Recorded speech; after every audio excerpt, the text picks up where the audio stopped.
बहुत समय पहले की बात है। किशनपुर गांव में रमेश नाम का एक गरीब लकड़हारा रहता था। वह बहुत मेहनती व ईमानदार था। रमेश प्रतिदिन जंगल जाता और वहां से लकड़ी काटकर उन्हें बाजार में बेचता था। लकड़ी काटकर जो धन मिलता था उसी से उसका गुजारा चलता था। सुनो जी, तुम कोई और काम क्यों नहीं करते हो? इससे हमारा सही से गुजारा नहीं होता है। क्या करूं? भाग्यवान कोई और काम भी तो नहीं मिल रहा है। अगले दिन रमेश लकड़ी खोजते खोजते घने जंगल में पहुंच जाता है। तभी उसे रास्ते में किसी की पुकारने की आवाज सुनाई देती है। रमेश पास जाके देखता है तो उसे एक जलपरी दिखाई देती है। कृपया मेरी मदद करो, मैं बहुत दिन से बीमार हूँ। लेकिन मैं भला तुम्हारी मदद कैसे कर सकता हूँ? तुम तो एक जलपरी हो।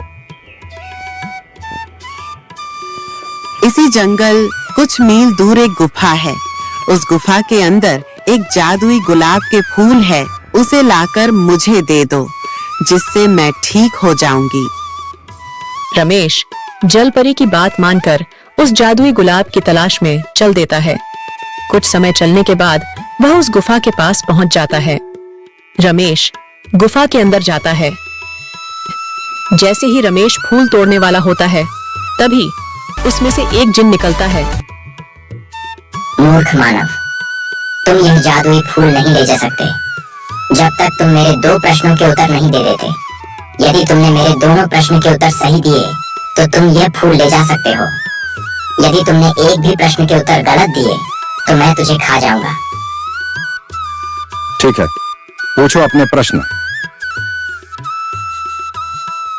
पहला प्रश्न, वह कौन है जिसके पास कभी तो दर्जन कपड़े होते हैं और कभी एक भी नहीं होता है? वॉशिंग मशीन है। कभी इसके पास ढेर कपड़े होते हैं और कभी एक भी नहीं होते। बिल्कुल सही उत्तर। दूसरा प्रश्न, वह क्या है जो है तो सोने की मगर सोने से भी सस्ती है? रमेश कुछ देर सोच में पड़ जाता है। इसका उत्तर चारपाई है।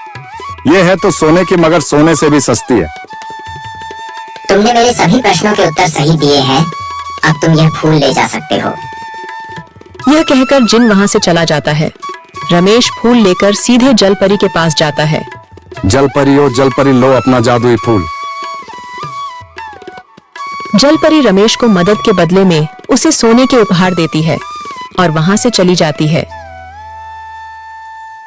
रमेश उन सोने के सिक्कों से अमीर हो जाता है। फिर वह अपना जीवन हंसी खुशी से गुजारने लगता है।